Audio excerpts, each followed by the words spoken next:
Welcome to Chapter 23 of the First Hebrew Primer. Let's kick things off by taking a look at the vocabulary.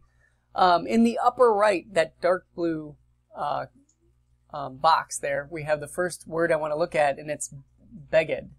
Beged, it's a segulate noun, and that means garment or clothing. And then below that, we're going to have a lot of verbs in the vocabulary this week, and you'll see why in just a moment. But we pronounce these with just using those A vowels between the root consonants. So bakash means to seek, and you'll see in the parentheses it says peil or piel, seek in the piel. What that means is when that verb occurs in the piel stem, which is what this lesson is about. So if you don't know what that is, that's okay. We're going to talk about it in just a minute. But in the piel stem it means to seek. And then below that we have barak. In the piel stem as well means to bless. Then we have the word davar, which you can tell is from the same root as the noun word, davar. And as a verb in the piel stem, it means to speak. And then we have a conjunction here, lama'an, means in order that. And then we have safar in the cow stem, which is the stem we've spent all this time learning already. That means to count. And then safar in the piel stem means to recount or to tell. So there you can see the same verb, one in the cow stem, one in the piel stem, slightly different meanings there. And then in the upper left, we have the word petach, means opening or door. Below that, the verb tzava in the piel stem means command. And then the noun ra'av means famine or hunger. Then the verb shavar in the cow stem means to break. The same verb below that, shavar, in the piel stem means to smash or destroy. And then we have shalach in the cow stem means to send. Again, same verb in the piel stem means to send away. And then finally, the last word there is an adverb, tamid, which means continually. All right, so we're talking about verbal patterns this week, or verbal stems. You'll see grammars use both words, verbal patterns or verbal stems. This is something that's unique to Semitic languages. Hebrew is a Semitic language. It's something that we don't really have an equivalent to in English, so it can be a little bit harder to get your head around. The traditional Jewish name for this grammatical feature is the binyanim, binyanim. So we can call them verb patterns, verb stems, or binyanim, all refer to the same thing. And there are 7 of these different stems or verbal patterns in Hebrew. There's actually more than 7, but there's 7 main ones. Most Hebrew verbs appear in more than one of these 7 verb patterns or verbal stems. So what are they? What are the main verb stems? This is a list of all the main stems for verbs in Biblical Hebrew. The one we've already learned is called the cow stem. That's up there at the top. You can see it there, cow stem. And the description there is just unaugmented. That is, the form is really the basic form of the verb itself. Then below that, the names of the stems sound really weird. And the reason why they sound weird is we have inherited these names from medieval Jewish grammarians. And the way that they created these names is they took the perfect conjugation, third masculine singular form of how the verb pa'al would sound if it were inflected in that stem. So they all are based on the word pa'al. You see that pei, ayin, lamed is the verbal root. And so the names of the stems are the third masculine singular perfect inflection of each of the various stems. Now that's only true for what are called these derived stems, stems other than the cow.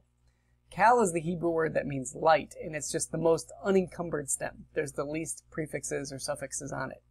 So as we go down to these derived stems, the names, you can see, are all related to the verb pa'al, which means to do or make in Hebrew. And again, it's the perfect third masculine singular inflection of that verb. And the names are nifal, hifil, hofal, pi'el, pu'al, and hitpa'el. So you should learn these stem names as we learn them in the book. You don't need to learn them really ahead of time, but as we go through and learn each new stem, you should certainly memorize the name of the stem and the function of it. Now, what do these verbal stems do? So I've talked about them, or these verb patterns. What do? They really communicate two different ideas for the verb. One is, and it's this XY axis chart is really helpful in describing this. On the one hand, they describe verbal voice. So a verb can be either an active voice verb, which, think of the sentence, the boy hit the ball. That is an active voice verb. The subject is the one doing the action, right? The boy is the one hitting the ball. So it's an active voice verb. You can have the same sentence you can communicate in the passive voice, where now the subject is not the agent of the verb, but is the recipient of the action of the verb. So you could say the ball was hit by the boy. That's a passive voice verbal sentence. And if we were in Hebrew, we use the same verb hit. If it's the boy hit the ball, we'd use the Cal stem. The boy hit the ball. The verb hit is in the Cal stem. If we wanted to communicate that idea in the passive voice, the ball was hit by the boy, we'd use the same verb but put it in the nifal stem. That's the passive of simple action. The nifal stem also can communicate reflexive action. That's where the subject is both the agent doing the action, but also the recipient of the action. So some verbs are naturally reciprocal, like he dressed himself, right? You're the one doing the dressing and you're also the one being dressed. You do both. You could make a funny grammatical sentence like the boy hit himself with the ball. We'd use a reflexive pronoun to communicate that idea in English, but the nifal stem can communicate that idea as well. So on the one hand, it communicates the voice, verbal voice, active, passive, or reflexive.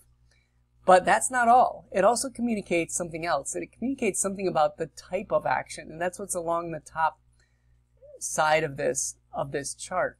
So the Cal stem is simple action. Think of like your regular old verb. Everything's pretty normal.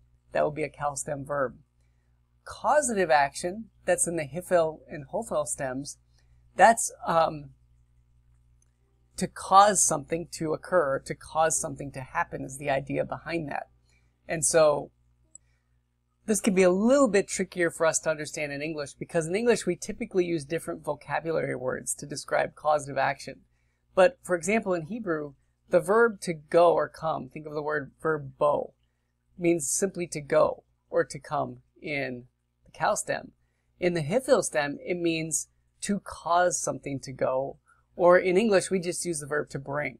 He brought this, or instead of he caused this to go somewhere, you just say he brought it. So typically we use different vocabulary words to communicate really the same verb in Hebrew, but it's in a different stem, that causative stem. Then there's this last category that we call intensive action.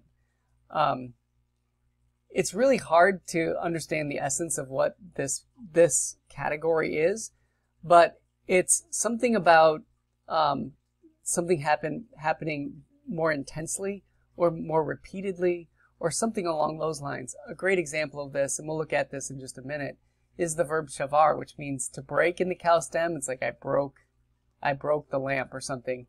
But in the PL stem, it means to shatter. It has that more intensifying idea. Now, it doesn't always communicate an intensifying idea. That's why lexicons are really important, and we'll talk more about that in just a moment. So what we want to spend our time on this week, the lesson is on the PL stem. We're in that last category from the previous slide. So when a verbal root appears in the Cal stem and in the PL stem, if the verb will occur in both, the meaning of the verb in the Cal stem is usually different from the meaning in the PL stem. And verb roots that appear in the Cal usually express simple action, but the same roots that appear in the PL stem often express intensive action or some kind of repetition of that simple action. So for example, we have this first root here, shalach. In the Pa'al stem or the Cal stem, it means to send. In the PL stem, it means to send away or to set free. And there's maybe a little bit more of an intensive idea behind that. The verb safar means to count in the Cal stem or the Pa'al stem. In the PL stem, it means to recount or to narrate. So it's just a little bit different in meaning. And then shavar, I already talked about, is that difference between to break versus to smash or to shatter that we hear. Now, the important thing to remember here is that if you want to know how to translate a verb as you're going through the Hebrew Bible, you need to know what stem it's in. So when you look it up in a lexicon, you know, am I looking up the meaning in the Cal stem or the Pal stem, or is it in the PL stem? Because very often it's going to have a different meaning between those two stems. Okay, so how do you tell a PL stem when you see one? So we're going to talk about some of the diagnostic features of this stem. First of all, if the verbal form has a prefix, like in the imperfect or the participle, the vowel underneath the prefix is going to be a shava in the PL stem. That's one of the ways that you can tell that it's a PL stem verb. Another diagnostic feature is the A vowel or the patak under the first root consonant in every conjugation except the perfect. In the perfect conjugation, it's an I vowel or a heuric. And then finally, one of the main distinguishing marks of this stem is the dagesh forte, the dot, the doubling forte, doubling dot in the second root consonant in every form of every conjugation. So if you recognize those three things, you shouldn't have a problem being able to identify a PL stem verb. So let's take a look at the regular conjugations here. This is the the perfect conjugation, and I'm using the paradigm root katal, to kill, to illustrate this. You can see in the Cal stem or the Pa'al stem, this is what we're used to seeing. You have that long A vowel under the first root consonant in every form except the second masculine plural, second feminine plural, where you get the really heavy, double consonant ending there. And then you have the atatati utemtenu endings, the perfect endings. And that's a Cal perfect or Pa'al perfect verb. Well, now let's take a look at the PL. There is an I vowel, or a short I, a heuric, under the first root consonant of every form. There's no prefixes. There's just that I vowel under the first root consonant in every form. There's a doubling dot, or that dagesh forte, in the second root consonant of each of the forms. And then you have the endings of the perfect that you already know. The atatati utemtenu endings are the same in the Cal or the Pa'al as they are in the PL stem. So let me just go ahead and read through this so you can kind of hear what it sounds like. In the 3MS, it's kitel, kitala, kitalta, kitalt, kitalti, kitalu, kitaltem, kitalten, kitalnu. And you translate it as a past tense, just like in the Pa'al stem or the Cal stem. So in this translation, instead of to kill, it has more of an intensive meaning, to slaughter, and it would be he slaughtered, she slaughtered, inflected by the person, gender, number of the verb. In the imperfect, you'll notice it has the same consonantal prefixes and suffixes of the regular imperfect that we already learned, the Cal stem or the Pa'al stem. So that yictol poem is still really helpful because it's going to be the same consonantal prefixes and suffixes as the Pa'al stem verb. The diagnostic features here are, though, that shava under the prefix, followed by the short A vowel, the patak, followed by a dagesh forte in the second root consonant. So if you see those things, you should think, oh, this is a PL stem verb. Let me go ahead and read through this. Beginning in the third masculine singular, we have yikateo, tikateo, tikateo, tikateli, akateo, yikatalu, tikatelna, tikatalu, tikatelna, nikateo. And then the translation value is the same as a regular imperfect. It's a present future tense. It could be modal. All the ways that you know to translate the imperfect would apply here, but just make sure you assign the meaning that's associated with the PL stem. Okay, let's think about the imperative now for a moment. If you remember, the imperative is only in the second person, right? Second masculine singular, second feminine singular, second masculine plural, or second feminine plural. So it's a second person conjugation. And the way that we formed it in the Cal stem or the Pa'al stem is we just chopped off the prefix of the imperfect, and that's pretty much the form of the imperative. The same thing is true here. So you take the imperfect form, say of the second masculine singular here. You chop off the prefix and you have katel. That is a 2ms imperative form. Slaughter. Or here's a 2fs form. Tikateli. You chop off the prefix and now you've got kateli. And that is the imperative form. Second masculine plural, same thing. It's katelu. And then the second feminine plural is the same as well. So that, again, the great thing is you already have learned all of these kind of things. You've learned a lot of the theory behind how the grammar works, so it's now just applying that to this stem. All right, let's take a look at the infinitives. Remember, there's two different types of infinitives. There's the infinitive, what your textbook calls the regular infinitive or the infinitive construct, and then there's the emphatic infinitive or the infinitive absolute. You'll notice that in the PL stem, those two infinitives look identical. So it's going to be context. Of course, the irregular infinitive or the infinitive construct very often will have a prepositional prefix, which will distinguish it as a regular infinitive. You cannot put a prepositional prefix on the emphatic infinitive or infinitive absolute form. The participle. You can see the cal participle has that O vowel after the first root consonant in every form, and then it has the same endings as the noun, but it's the participial form. In the PL stem, as is the case for almost all of the derived stems, instead of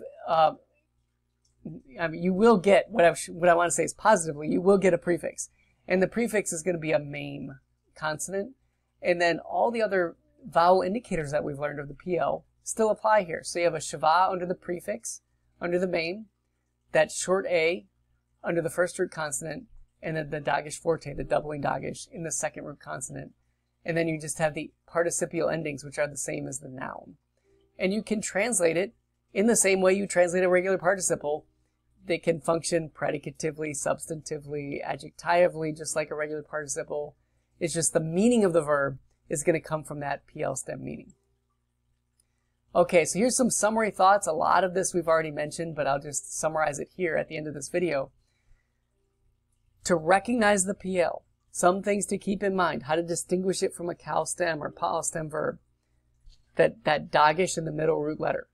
That's a key indicator. Now, if the middle letter is a guttural, you remember gutturals can't take a dagesh, can't take the doubling dot. So what happens then? Well, then look at the vowel rhythms, which are going to be different than the cal. It's going to have, if there's a prefix, it has a vocal shava. If it's going to have that AE vowel pattern in most of the conjugations except for the perfect.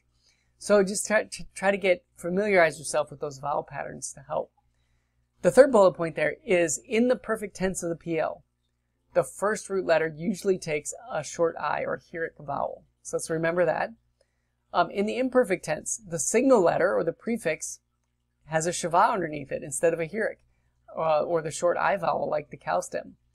And then in the participle form, the PL takes a main plus a shava as a prefix, and there is no passive participle in the PL stem.